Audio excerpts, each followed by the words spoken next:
Hey, folks, just a quick one talking about Trump's condition with the woo woo or the COVID or the pandemic, however you want to describe it. I haven't done a COVID 19 video in quite some time. You know how you kind of wear out your welcome and you kind of burn yourself out on a subject. So I haven't done one in a while, but discussing Trump's encounter with COVID 19.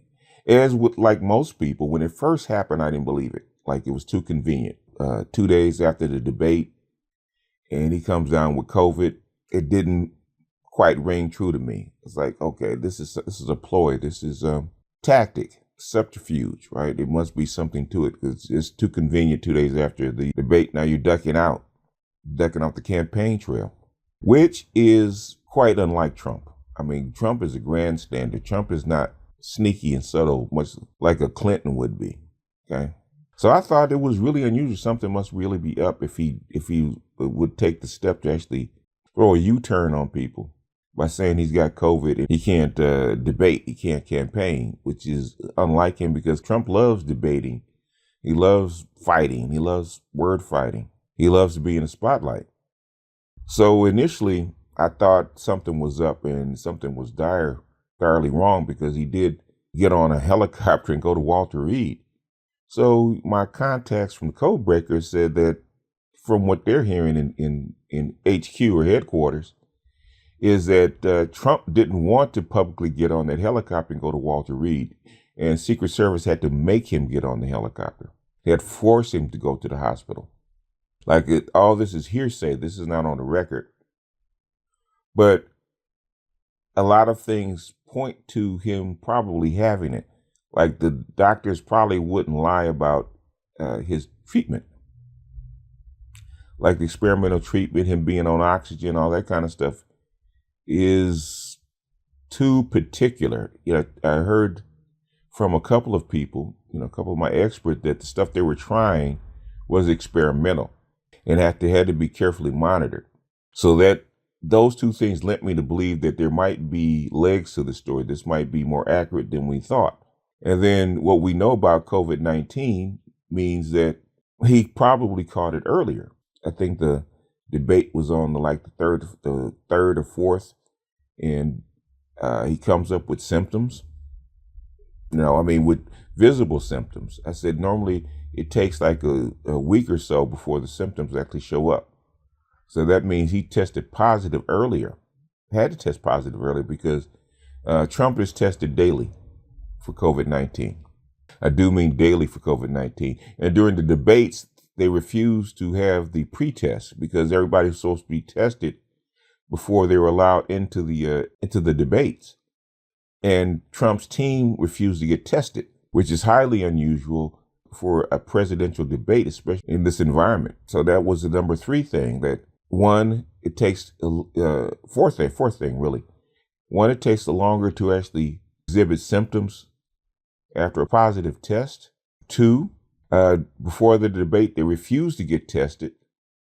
And then three, he shows symptoms like 2 days after the debate. I mean, we're talking about severe symptoms, not to where he's going to collapse. The thing is, they had to give him oxygen when they were in the hospital. They had to give him extra oxygen. So basically, he wasn't on a ventilator. But the thing is, he had to be put on an oxygen mask. That is not a good sign with COVID-19. Now, he's supposed to be in there 2 weeks, and 2 days later, he walks out, presumably with the doctor's blessing. But I kind of doubt that. Now, I've heard reports that he's visibly sick. I can't verify that, but there are rumors that he is visibly sick. So in my estimation, this story does have legs. Now, how sick he is, I don't know, because he is getting the best care around the clock and he is being monitored. So in that sense, he doesn't necessarily have to be in the hospital unless it's something really, really severe, like he's got to go on a ventilator and be intubated, which that is normally the last step. And they don't necessarily do that automatically anymore with COVID. They have other treatments, which he did. He got the steroids, which is a treatment. He had the antibodies, which is also a treatment. And if he needs it, he has extra oxygen. So they can actually treat him within the White House. But the other thing is that um, there was a September 26th, I think it was a rally, I do believe, if I'm not mistaken, town hall meeting or rally. And they said 200 people came down with positive tests. So evidently that is where he either spread it or caught it. If you look at the timeline from the 6th to the 3rd or the 4th, that means that's about 7 to 9 days before he came down with symptoms. So he probably came up with a positive test shortly after the 26th, which is why they would avoid the test on October 3rd, which is why he's exhibiting symptoms on October 6th. That makes sense. So while I know Trump is a liar and a grandstander, but I think if you add all the breadcrumbs up, it adds up to a whole slice of bread. And this slice tells me that he probably does have it. Now, how badly he has it, what his viral load count is, I don't know. Because it's easier to manage when you have some of the best people in the world actually looking at you, and all the research that they've gathered from around the world about what works and what doesn't. And even him taking hydroxychloroquine, which is a preventative measure. But the thing is, it's preventative. It doesn't stop you from catching it, because they take it like crazy in Mexico and their counts are still high.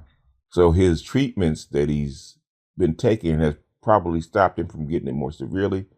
But he's 74 years old. He does have it.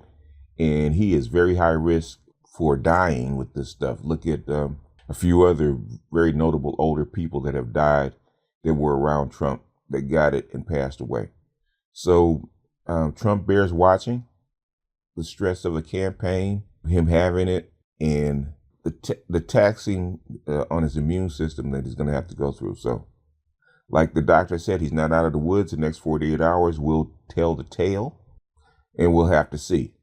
The second part I want to talk about is if Trump happens to become incapacitated before an election. He doesn't necessarily have to die, but the thing is, if he becomes incapacitated before an election, what happens to the election? Do they postpone it? Do they go through with it? How do the states handle it? If he dies during the election, really will throw things into a crisis, because it's never happened before. Nobody knows how to handle it. Does the Supreme Court handle it? Do you have to talk to the states? Do the states defer to the feds? How do you pick another candidate? Do you delay the election because the person that's running is not the person on the ballot? Some people say you would delay it till December, which is a couple of months. Some people say you would delay it to January. Some people say you would have a constitutional convention to decide should you amend something to the Constitution to cover this eventuality, because, like I said, in the history of the United States, it's never happened. It's happened after the president has been elected, but never before an election. We live in interesting times. I have a couple of articles I probably need to read into the record.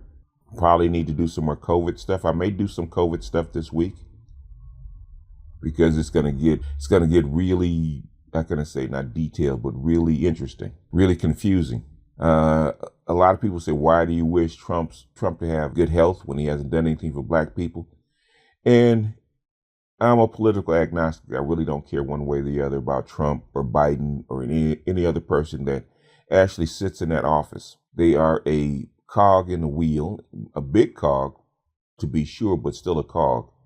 And they are bound by the conditions that they take office. And that's what I look at. And for Trump to pass away in this environment, especially with COVID-19, especially what's going on in the world, especially with the things that we have going on around us as far as the world and the things that he started, to not have a leader, to not have a president, and throw the United States into like limbo for like 3 months, it's not a good look. It's not a good time. And, 20 years ago, it'd have been fine. Okay. You could have done it. The United States was on an upswing.